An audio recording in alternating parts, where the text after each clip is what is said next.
एक गाने की लाइन है, बड़ी देर कर दी हुजूर आते आते। जिस तरीके से अब जाकर शिवराज सिंह चौहान ने यह फैसला लिया कि व्यापम की जांच सीबीआई से करवा लेते हैं, कुछ लोग अब यही उदाहरण उनके सामने रख रहे हैं कि अब इस देरी से क्या हासिल होगा। प्रशांत पांडे हमारे साथ मौजूद है, विसल ब्लोअर हैं और व्यापम घोटाले का उन्होंने खुलासा भी किया था। प्रशांत, जरा यह बताइए, अब अगर सीबीआई जांच करती भी है, क्या आपको लगता है कि किसी मुकाम तक सीबीआई पहुंच पाएगी? जिस तरह से कई इलेक्ट्रॉनिक एविडेंस के अब खराब होने की बात सामने आ रही है, कई हो सकता है सुराग मिटा भी दिए गए हो अब तक, जिस तरह से लोगों की मौत हो रही है। संभावना है, सब मानता हूं मैं कि ये संभावना भी है कि मूल रूप से एक्चुअल चीजें सामने नहीं आ पाएंगी। फिर भी ये विश्वास भी है कि शायद कोई तरीका या कहीं कोई डिवाइस बचा हो जिसकी वजह से सच सामने आए। और दूसरी चीज ये है कि कम से कम जिन लोगों ने सबूतों के साथ छेड़छाड़ की है, कम से कम उनको तो सजा मिलेगी, वो चीज तो प्रकाश में आएगी। तीसरी बात, जो बार बार 45 मौतों की बात कर रहे हैं सब लोग, तो एक चीज बता देना चाहूंगा यहाँ पर कि 45 में से सिर्फ 2 लोगों का बिस्तरा भेजा है आपने एम्स में, बाकी 43 लोगों का तो बिस्तरा प्रिजर्व किया नहीं, तो उनकी इन्वेस्टिगेशन इनके हिसाब से तो हो ही नहीं पाएगी कभी। उसमें से अगर 5-10 को भी सही मान लें तो 5-10 की भी कहाँ हो पाएगी। और अगर होती भी है तो एक चीज और बता देना चाहूंगा कि आज की तारीख में कई केमिकल्स ऐसे आते हैं जिनका डिटेक्शन तक हमारे देश में अवेलेबल नहीं है। तो प्रशांत, तो क्या आप ये कहना चाह रहे हैं कि इस पूरे मामले में साजिश इतनी गहरी है कि इस तरह के केमिकल्स का भी इस्तेमाल हो रहा होगा? इस तरह के आरोप आप लगा रहे हैं कि जिनके बारे में ना कोई सुराग मिले ना सबूत मिले कि आखिर मौत हुई तो कैसे हुई? देखिए, सबूत तो मेरे पास उस चीज का नहीं है कि इस्तेमाल हुआ है या नहीं हुआ है, पर ये जरूर कह सकता हूँ कि ऐसे केमिकल्स आज की तारीख में अवेलेबल हैं, एक्सेसिबल हैं और यूज होते हैं। सुनंदा पुष्कर का जो केस हुआ था, आपको याद हो तो, उसमें जो केमिकल था वो FBI से डिटेक्ट होके आया था। हमारे यहाँ एम्स के पास वो साधन नहीं थे कि वो उसका डिटेक्शन भी कर पाए। जी सुधांशु जी, जो एक बड़ी तस्वीर नजर आती है, आप कुछ कहना भी चाह रहे थे, मेरा सवाल सुन लीजिए जरा। ऐसा लगता है कि शुरू से ही आपकी सरकार इस पूरे घोटाले को लेकर संजीदा रही ही नहीं तो हो सकता है अब तक किसी न किसी निष्कर्ष तक आप लोग पहुंच गए होते। और मैं हालिया कुछ उदाहरण भी आपके सामने रख दूं, जिस तरीके से आपके नेताओं ने, आपकी पार्टी के नेताओं ने बयान दिए। सदानंद गौड़ा केंद्रीय मंत्री कहते हैं इसे सिली इशू है, मूर्खतापूर्ण बात उसे करार देते हैं। बाबूलाल गौर दार्शनिक हो गए थे, उन्होंने कह दिया था कि जो आया है उसे जाना ही है। मौत से संबंधित जब सवाल पूछा गया था कि आखिर इतनी मौत क्यों हो रही है, तो बाबूलाल गौर ने कहा कि जो इस दुनिया में आया है उसे एक दिन जाना है।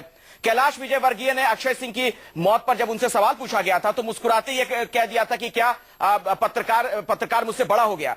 इस तरह की बातें कही जाती रही, मतलब कहीं से ऐसा लगा नहीं कि आप लोग वाकई संवेदनशील हैं इस घोटाले को लेकर या इन फिर मौतों को लेकर।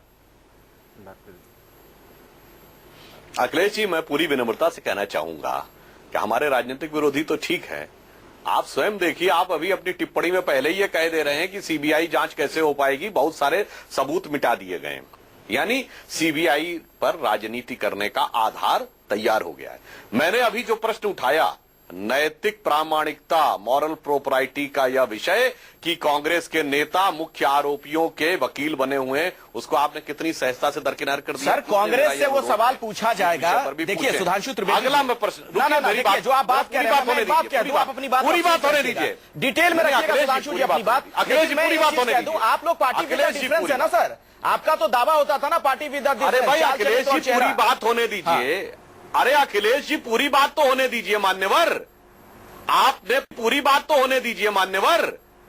आपने प्रशांत पांडे जी से कहा ये उस विषय के बहुत अच्छे विशेषज्ञ हैं, बहुत सारी जानकारियां हैं, परंतु आपने कहा ये निश्चित रूप से एक पक्ष में विसल ब्लोअर है, पर दूसरे पक्ष में ये कुछ मामलों में आरोपी भी चल रहे हैं। पूछिए है कि नहीं, आप उसको उस रूप में क्यों नहीं बता रहे? नहीं, ठीक है। लगातार एक पक्षीय दृष्टिकोण जो हमारे विरोधियों के द्वारा देने का प्रयास किया जा रहा है, वो इस घटना में दिखा रहा है कि राजनीति पहले भी की जा रही थी, राजनीति आज भी की जा रही है, और भविष्य में राजनीति हो सके इसका पुख्ता आधार तैयार है कि कांग्रेस के शासनकाल में कितने बड़े बड़े घोटाले हुए, उसकी उन्हें सजा भी मिल चुकी है, 44 तक सिमट कर पहुंच गए। मैं सवाल आपसे इसलिए डायरेक्ट पूछ रहा हूं क्योंकि आप लोग पार्टी विद द डिफरेंस का नारा बुलंद करते थे, और जिस तरह से हाल के दिनों में आप लोगों के नेता, मुख्यमंत्री पर एक के बाद एक आरोप लगते रहे, वसुंधरा राजे सिंधिया का मामला हो, रमन सिंह का मामला हो, अब शिवराज सिंह चौहान, ये तमाम लोग सुशासन के प्रतीक माने जाते थे। मैं परसेप्शन के लिए सवाल पूछ रहा हूं, क्या इमेज है, साग पर बट्टा नहीं लग रहा है इससे? देखिए, आरोप 2 प्रकार के होते हैं, वाइल्ड एलिगेशन और सब्सटेंटिव एलिगेशन, यानी हवाई आरोप और तथ्यात्मक आरोप। जब आप खुद कह रहे हैं इतने सारे आरोप, वसुंधरा जी पर ही देखिए, पहले कहा गया जी एफिडेविट में था, फिर कूद के पहुंच गया दुष्यंत सिंह की कंपनी पे, फिर वहां से मामला दूसरा पहुंचा तो किसी अन्य चीज के ऊपर पहुंच गए कि नहीं वो तो ठीक था, मगर धौलपुर के महल पे पहुंच गए, फिर कूद के तीसरी। अगर आप लगातार आपके तथ्य एक से दूसरे स्थान पर नृत्य कर रहे हैं, यह पर्याप्त है इस बात के लिए किसी भी एक चीज में हमारे विरोधियों के पास सब्सटेंटिव बेस, तथ्यात्मक मजबूत आरोप नहीं था, वरना वो उसी पे पकड़ के रहते और उसको अंतिम परिणाम तक पहुंचाते। जैसे बोफोर्स में थे, हम लोग उसी पे अड़े रहे कि नहीं यही आरोप है और यही सत्य है। मगर आप देख लीजिए, वसुंधरा जी हो, सुषमा जी हो, अन्य कोई भी हो, ये लगातार बदलते रहते हैं। तो आरोप के लिए आरोप की राजनीति चल रही है। जीतू पटवारी, आप पर सीधा इल्जाम यही है, सुधांशु त्रिवेदी का यही इल्जाम है, कहना उनका यह है कि आप लोग सिर्फ और सिर्फ राजनीति के चश्मे से देख रहे हैं इन तमाम चीजों को। नहीं, कल तक तो ये लोग सीबीआई की जांच का भी विरोध कर रहे थे। पूरी भारतीय जनता पार्टी सारे हाई कोर्ट और सुप्रीम कोर्ट के वर्डिंग को बार बार सारे प्रवक्ता कह रहे थे। आरएसएस के विचारक यहाँ बैठे हैं। मेरी दो बातें आप दोनों महान व्यक्तियों से है कि आप हमेशा नैतिकता की दुहाई देते थे, हमेशा पूर्व पारदर्शिता की राजनीति कैसे हो, अच्छी राजनीति कैसे हो, नैतिक मूल्यों का हनन कैसे न हो राजनीति में।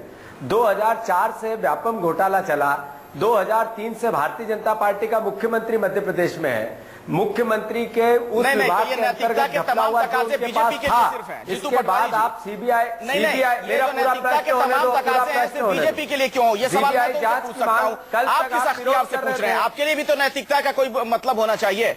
सुधांशु त्रिवेदी जो आरोप लगाने उसका जवाब दीजिए ना कि आपके पार्टी के भी कई नेताओं के नाम आ रहे हैं। नहीं, बात यह है किसी का भी नाम आए, XYZ कांग्रेस पार्टी के किसी भी कितना भी बड़ा नेता नाम की बात नहीं कह रहा हूं, वो भी सलाखों के पीछे क्यों नहीं होना चाहिए? न्यायालय में कांग्रेस पार्टी अगर है तो क्या हमारी पार्टी के है तो वो बचे हुए क्यों रहना चाहिए? ये नहीं, आपकी पार्टी के नेता बचा क्यों रहे हैं आरोपियों को बचाने की बात जहां तक प्रश्न है, मैं आपसे सवाल करता हूं, प्रेम प्रसाद बीजेपी के मुख्यमंत्री जी के पीएस थे, उनको किसने बचाया? किरार जो फैमिली है मुख्यमंत्री के रिश्तेदार है, वो आज तक गिरफ्तार क्यों नहीं हुए? ये लक्ष्मीकांत शर्मा 4 साल बाद गिरफ्तार क्यों हुए? आपसे मैं पूछना चाहता हूं कि भारतीय जनता पार्टी तो के तमाम कार्यकर्ता और नेता तो आरोपी क्यों बन रहे हैं? अधिकृत वकील है, official advocate of the prime accused, ये सब तो आरोप है। चलिए विवेचना का विषय, ये तो सीधा प्रमाण है, हाथ कंधे पे क्या ऐसा है सुधांशु जी ऐसा है कि आप जिस तरीके से आप जब सुषमा स्वराज की वकील, उसकी बेटी वकील, उसकी क्यों बनी ललित मोदी की? आप बताओ, जरा उत्तर दो। चलिए अब हम इस डिबेट में अगर जाएंगे तो कई पार्टियों के ऐसे वकील हैं बेटी और पति बनी के लिए पैरवी करते हैं कि उसको लेकर सवाल खड़े होते रहते हैं। ये हर जगह देखा जाता है, कई तो उसमें मंत्री भी बन चुके हैं। मैं उस चर्चा में आज नहीं जा रहा हूं, हम लोग जिस बात पर बात कर रहे हैं उस पर वापस लौटते हैं। और राकेश सिन्हा जी, जरा मुझे ये बताइए, नैतिकता का तकाजा क्या है? जो चूंकि यह बात बार बार इस शब्द का इस्तेमाल किया जा रहा है बीजेपी की तरफ से, आप लोगों की तरफ से, क्या यही नैतिकता है? इतने गंभीर आरोप लगे हुए हैं, इसके बावजूद जो लोग जहां पर मौजूद हैं अभी भी पद पर आसीन है, ना कोई जांच होती है ना कोई पड़ताल, सीधे क्लीन चिट दे दिया जाता है। देखिए, एक बात को यहाँ समझना चाहिए कि जब हम राजनीति करने लगते हैं भ्रष्टाचार के मामलों में, तो जो रियल कल्प्रिट होता है वो मुस्कुराता है घर में बैठकर। ये राजनीति को शील्ड के रूप में यूज करता है कि आज कांग्रेस भारतीय जनता पार्टी, ये सवाल कांग्रेस भारतीय जनता पार्टी का नहीं है। एक घोटाला था जो धीरे धीरे उजागर होता गया, खुलता गया, लोगों को इसकी व्यापकता समझ में आई। और देखिए, कुछ ऐसा हुआ, ऐसा नहीं है, ऐसा इंप्रेशन दिया जा रहा है कि कुछ एसटीएफ ने किया नहीं, किसी की वकालत करने की बात नहीं है। 1900 लोग गिरफ्तार हुए हैं। नहीं सर, तो वही तो सवाल है कि इतनी गिरफ्तारियों, शिवराज सिंह चौहान जी की रात की नींद नहीं जाती है। राकेश सिन्हा जी, आप तो विचारक है संगीत, ये बताइए, इतनी मौतें होती हैं लेकिन शिवराज सिंह चौहान की रातों की नींद गायब नहीं होती है। उमा भारती का एक बयान आता है, उसके बाद ऐसा लगता है कि उनकी रात की नींद गायब हुई और अगले दिन वो फैसला लेते हैं कि अब सीबीआई से जांच करवा लेते हैं। देखिए, ये व्यक्तिगत सवाल है, ये पार्टी का व्यक्तिगत सवाल है। मैं जो एक बड़े फलक पर बात कर रहा हूं कि देखिए, वर्तमान में जब दोषी माना गया 27 छात्रों को एमजीएम कॉलेज से एक्सपेल कर दिया गया, वर्तमान से होकर ये भूत में गया है। ये मामला ऐसा नहीं भूत से वर्तमान में आया है। गवर्नर के बेटे ने सुसाइड कर लिया, मध्य प्रदेश के गवर्नर के बेटे भी एक्यूज थे, सुसाइड कर लिया। सवाल उठता है कि जो मामले का एक तरह से रहस्यमय तरीके से बन गया है, जिसमें मौत भी हो रही है, हो सकता है कुछ मौत ऐसी भी हुई हो जो एलिमिनेशन का पार्ट हो, इसमें नजरअंदाज नहीं किया जा सकता है। मेरा मानना है कि इसकी जांच राजनीति से ऊपर उठकर होनी चाहिए। राजनीतिक दलों को आरोप प्रत्यारोप नहीं लगाना चाहिए। भारतीय राजनीति को नैतिकता के फलक पर ले जाने की जितनी कोशिश होनी चाहिए, कोशिश की जानी चाहिए। बिल्कुल, और ये सिर्फ कथनी में ना हो सर, बल्कि करनी में भी दिखे, इसे इंप्लीमेंट भी किया जाए, सिर्फ कहा ना जाए अपने बारे में। मुख्यमंत्री को इस्तीफा देना चाहिए। चलिए ठीक है जीतू पटवारी जी, 1 मिनट, मैं अब राजनीति पे नहीं आऊंगा, आप राजनीतिक बातें करेंगे। मुझे अमिताभ ठाकुर जी से कमेंट चाहिए। इस्तीफा देना चाहिए या न देना चाहिए? 1 मिनट, अमिताभ ठाकुर जी, अमिताभ ठाकुर जी, आपकी रुचि व्यापम घोटाले के तह में जाने की नहीं है, आपकी रुचि किसी राजनीतिक पार्टी पर आरोप लगाने की है। देखिए, आप यहाँ तह में नहीं जाना चाहते, बात भी आप राजनीति का शुद्धिकरण की चाहते हैं। जब रॉबर्ट वाड्रा का केस आएगा तो कोई एक स्टैंड होगा, जब दूसरा केस आएगा दूसरा स्टैंड होगा। मुझे लगता है कि भारतीय राजनीति पर चलिए हम राजनीति से आगे बढ़ते हैं सर। मुझे लगता है अमिताभ ठाकुर जी को हम चर्चा में शामिल करना चाहिए। ऐसा है, आप संघ के विचारक हैं। अमिताभ ठाकुर जी सोशल एक्टिविस्ट हैं, एक ईमानदार अफसर हैं, इस वक्त भी हैं सिस्टम में, लेकिन उन पर सिस्टम का कोई असर नहीं पड़ता है, जिस तरह से लोगों को खरीद लिया जाता है कई बार। अमिताभ ठाकुर जी, जरा मुझे ये बताइए, हमने बर्मुडा ट्रायंगल के बारे में सुना था, बहुत ही रहस्यमयी है, जो वहां पर जाता है गायब हो जाता है, कुछ अता पता नहीं होता उसके बारे में।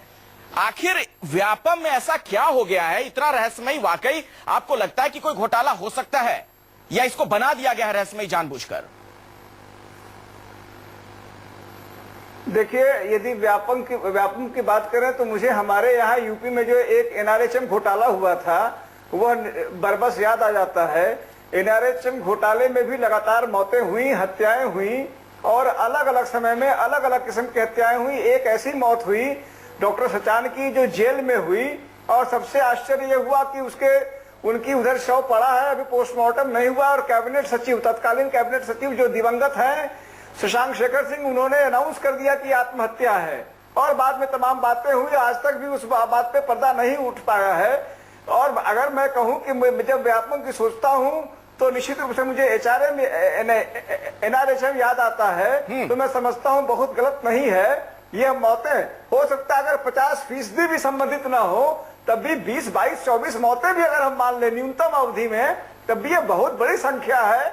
और निश्चित रूप से मैं इस बात से असहमत हूं, भले इतना बड़ा घोटाला, इतना जो आप 1900 लोगों को बता रहे हैं जेल में है, ये मामूली घोटाला नहीं है अगर 1900 लोग जेल में हैं। और इतने बड़े घोटाले को अब तह में जाना, मैं इस जगह राकेश जी से सहमत हूं कि यहाँ राजनीति से ऊपर मेरे औकात में नहीं है। लेकिन मैं कहना चाहूंगा उन सुप्रीम कोर्ट के बड़े वकीलों से, चाहे किसी पॉलिटिकल पार्टी के हो, सुधांशु जी की बात सही है, वो ऐसे लोगों की पैरवी भी ना करें, क्योंकि मोटा पैसा लेके ऐसे लोगों की, जो इतने सारे लोगों की मौत के जिम्मेदार है, उसकी पैरवी छोड़े, कम से कम एक बार कम से कम छोड़े।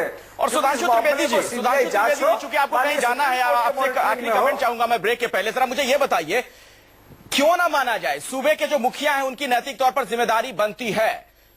पूरे सिस्टम के लिए फेलियर है, सरकारी मशीनरी का हिस्सा होती है पुलिस के रहते अगर इस तरीके से गवाहों की, इस मामले से जुड़े लोगों की मौत हो रही है, तो जिम्मेदारी किसकी बनेगी सर?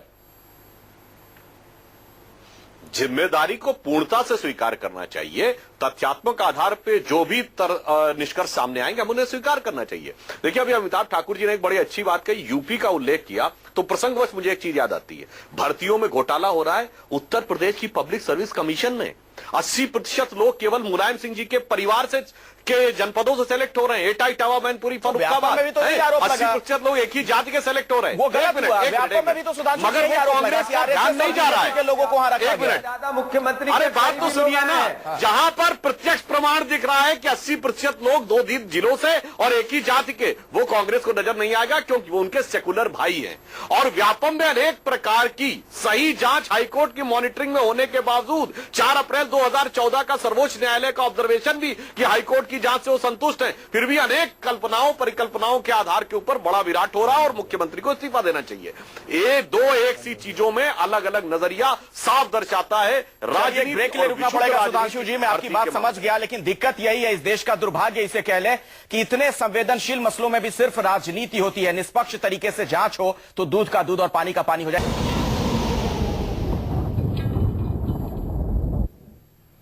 तो खूनी व्यापम घोटाले की अब सीबीआई जांच होगी। जिस तरीके से शिवराज सिंह चौहान ने कहा है कि अब इसकी वो सिफारिश करने जा रहे हैं कि सीबीआई से इस पूरे मामले की जांच हो। प्रशांत पांडे जी, इस पूरे मामले में आप शुरू से जुड़े रहे हैं, कई आपने खुलासे भी किए, जरा मुझे ये बताइए कि किस तरीके से आखिर सीबीआई की जांच हो, किस दिशा में जांच जाए ताकि यह निष्कर्ष तक, परिणाम तक पूरा मामला पहुंच सके? सर, सबसे पहले तो मैं ये चाहूंगा कि हमारी मध्य प्रदेश सरकार को जो बिना किसी चार्ज के, बिना किसी गलती के हर किसी को आरोपी बना देने की आदत है, वो खत्म हो जाए। जैसे कि अभी महाशय बोल रहे थे कि ये आरोपी हैं, तो वो आरोपी बिना किसी गलती के बनाने का ही नतीजा है कि आज ये खुद उस चीज के लिए ही जवाबदेह हैं। और ये बताना चाहूंगा सबसे पहले तो कि ये और इनकी कॉम्पिटेंट एजेंसी, पुलिस एजेंसी, जिन पे इनको वो इसको कॉम्पिटेंट बोल रहे हैं। ठीक है, वक्त नहीं। आखिरी कमेंट जितू पटवारी जी आपसे चाहूंगा। अब आप लोगों की जो मांग थी वो पूरी हो गई, आप संतुष्ट हैं? आपको लगता है कि ये पूरा मामला, अब इस पूरे मामले में दूध का दूध पानी का पानी हो जाएगा? नहीं, बात जैसा प्रशांत ने शुरू में कहा था कि सीबीआई जांच में इतनी देरी क्यों हुई, और चलो देर आए दुरुस्त आए, 45 लोग जो मर गए हैं इसमें 48 लोग, उसकी हत्या का दोषी कौन है, ये सवाल आज भी खड़ा है। तीसरी बात इसमें यह है कि मध्य प्रदेश सरकार अगर इतने अच्छे से मुख्यमंत्री चाहते कि सीबीआई जांच हो ही, तो सीधे सुप्रीम कोर्ट में जाने के बजाय सरकार सीधे सरकार को, केंद्र सरकार को क्यों नहीं दे पाए? चलिए ठीक है, मेरे पास समय नहीं है, रोक रहा हूं मैं आपको बीच में। राकेश जी और अमिताभ ठाकुर जी, मैं आपसे बहुत माफी चाहूंगा, बिल्कुल वक्त नहीं है। बहुत बहुत शुक्रिया आप तमाम मेहमानों का इस चर्चा में शिरकत करने के लिए।